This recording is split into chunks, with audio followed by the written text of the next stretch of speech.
Now, what's this? It cooks for us, cleans for us, keeps us warm, plays our radio, TV and video, but if we take liberties with it, it can kill.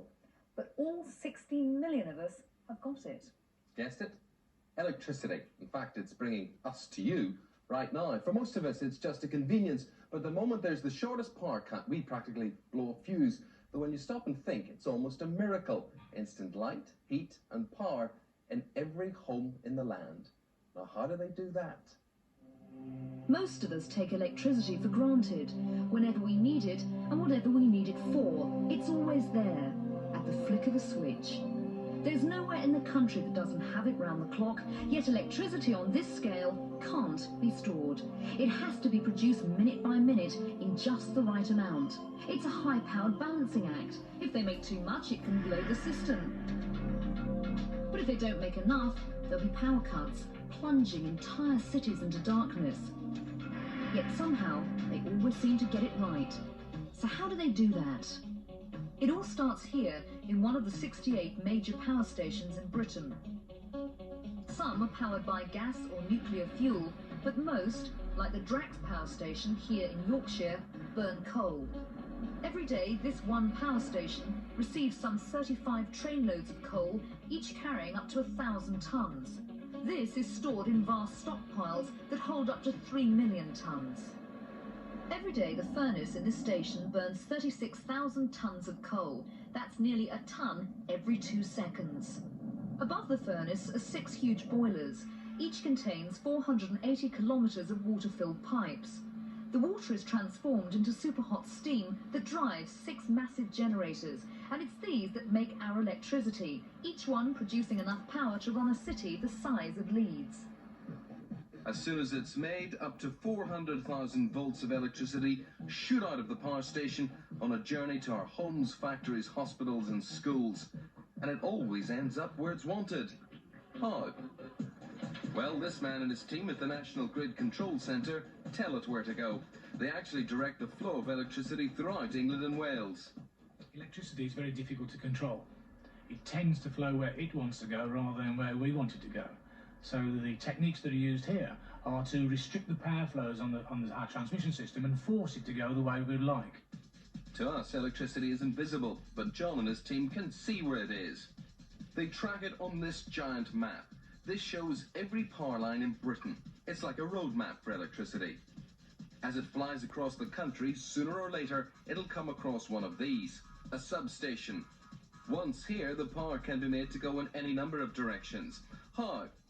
By pressing a button at an area control centre, giant switches known as circuit breakers open and close at substations miles away.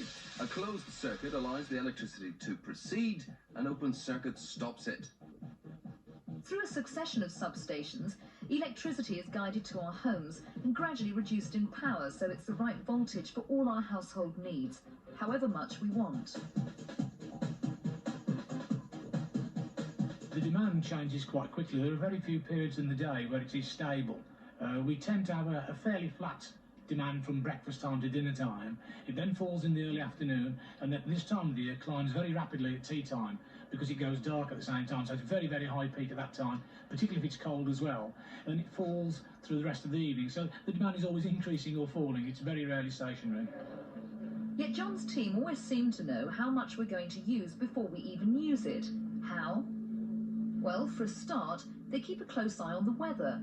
For example, they know that for every 1 degree the temperature falls, they need an extra 400 megawatts. That's 160,000 electric kettles worth.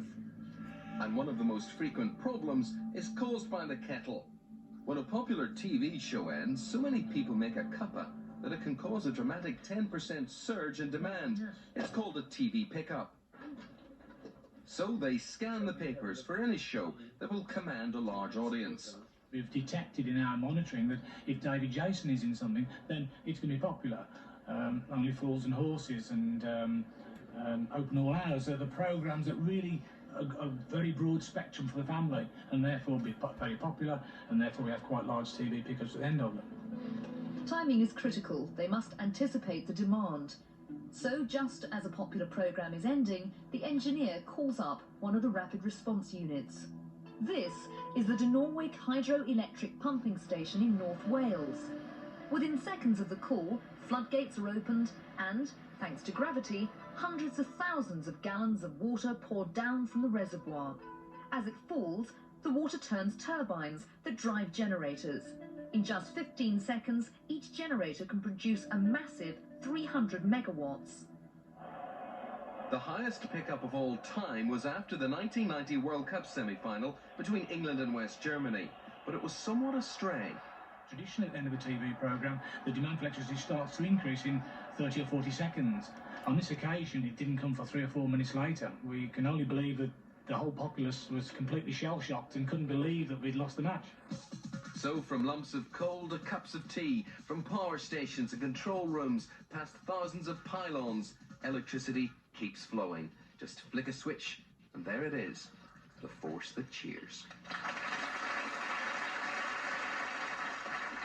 Well, it was disappointing last season when Britain's Damon Hill missed out on his bid to become Formula One World Racing Car Champ. But we should be cheered by the fact that we have produced a world beater in another equally thrilling field of motorsport, shouldn't we? Absolutely. We're talking about rallying, the ungentle and hazardous art of hurtling a car at over 100 miles an hour along a twisting country lane. It's this skill that's made Colin McRae World Rally Champion. So, into first gear, off we go.